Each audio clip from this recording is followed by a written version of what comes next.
മിനിറ്റുകൾക്കുള്ളിൽ ഉണ്ടാക്കാം ഗീ റൈസും, അതായത് നെയ്ച്ചോറും എണ്ണ ചേർക്കാത്ത പപ്പടവും. നമസ്കാരം, കറിവേപ്പിലേക്ക് സ്വാഗതം.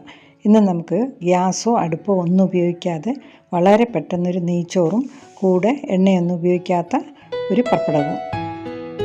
ഗീ റൈസ് ഉണ്ടാക്കാനായിട്ട് സാധാരണ വാങ്ങാൻ കിട്ടുന്ന ബസുമതി റൈസാണ് എടുത്തിരിക്കുന്നത്. ഏതരി ആയാലും മതി. അത് നന്നായിട്ട് കഴുകിയതിന് ശേഷം ഒരു 15-20 മിനിറ്റ് ഒന്ന് കുതിർത്ത് വയ്ക്കണം. കുതിർത്തതിന് ശേഷം ഒരു അരിപ്പിലൂടെ അരിച്ച് അതൊന്ന് ഊറ്റി വയ്ക്കുക.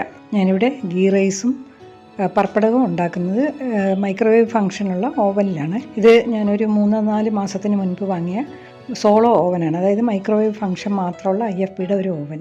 ഇതിൻ്റെ കൂടുതൽ ഡീറ്റെയിൽസ് എല്ലാം അടങ്ങുന്ന ഒരു വീഡിയോ ഞാൻ അപ്ലോഡ് ചെയ്തിട്ടുണ്ട്. അത് ഞാൻ എൻ്റെ സ്ക്രീനിൽ കൊടുത്തേക്കാം, താല്പര്യമുള്ളവർക്ക് കാണാം. 1/2 കപ്പ് അരിയെ ഞാൻ എടുത്തിട്ടുള്ളേ. അപ്പോൾ അത് ഒരാൾക്ക് കഴിക്കാനൊക്കെ വരുള്ളൂ. മൈക്രോവേവ് സേഫായിട്ടുള്ളൊരു ബൗളിലേക്ക് ഒരു 3/4 ടേബിൾ സ്പൂൺ നെയ്യ് ഒഴിക്കുക.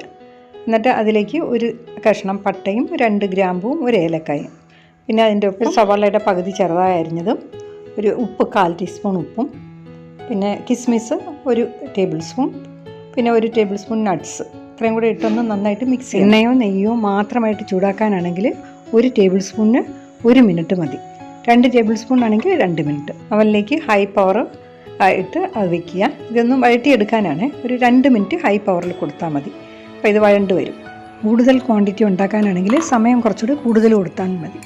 ഇനി അതിനെ ഇളക്കിയതിന് ശേഷം ഈ കുതിർത്ത് ഊറ്റി വെച്ചിരിക്കുന്ന അരി അതിലേക്ക് ഇടണേ.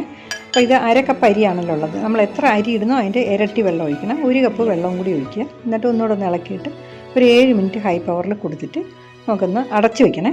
അടച്ചു വെച്ചില്ലെങ്കിൽ അത് ഇതുപോലെ വെള്ളമുള്ളതെല്ലാം നമുക്ക് അടച്ചു വയ്ക്കാം. കുക്ക് ചെയ്യുന്ന സമയത്ത് 7 മിനിറ്റ് കഴിഞ്ഞ് വന്ന് നോക്കുക. എന്നിട്ട് വെന്തില്ലെന്ന് തോന്നുകയാണെങ്കിൽ നമുക്ക് 1-2 മിനിറ്റ് കൂടെ കൊടുക്കാം. 7 മിനിറ്റ് ആകുമ്പോൾ വേഗം. പിന്നെ സ്റ്റാൻഡിങ് ടൈം കുറച്ച് സമയം കൊടുക്കണം. ഓവൻ ഓഫ് ചെയ്ത ശേഷം കൊടുക്കുന്ന സമയമാണ് സ്റ്റാൻഡിങ് ടൈം. 5-6 മിനിറ്റ് കൂടെ കൊടുത്തു കഴിഞ്ഞിട്ട് തുറക്കാവൂ.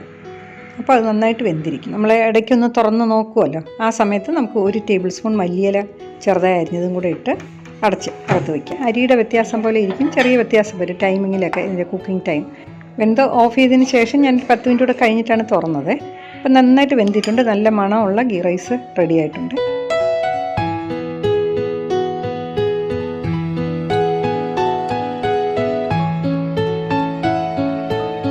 ഇനി നമുക്ക് ഇത് പപ്പടം ഉണ്ടാക്കിയെടുക്കുന്നത് നോക്കാം.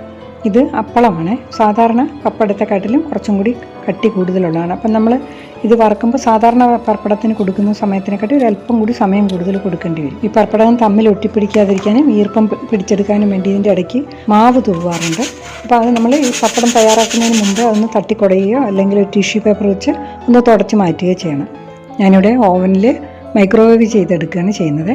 ഓവൻ്റെ സ്വിച്ച് ഓൺ ചെയ്തതിന് ശേഷം ഹൈ പവർ കൊടുക്കുക. എന്നിട്ട് സാധാ പപ്പടത്തിനാണെന്നുണ്ടെങ്കിൽ 1/2 മിനിറ്റ് മതി.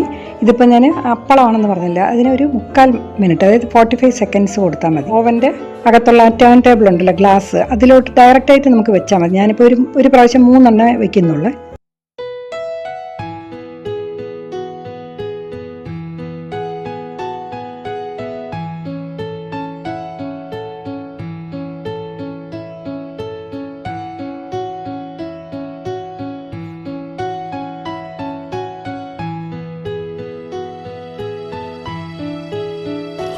കണ്ടില്ലേ, നല്ല ക്രിസ്പി ആയിട്ടുള്ള പപ്പടം റെഡി ആയിട്ടുണ്ട്.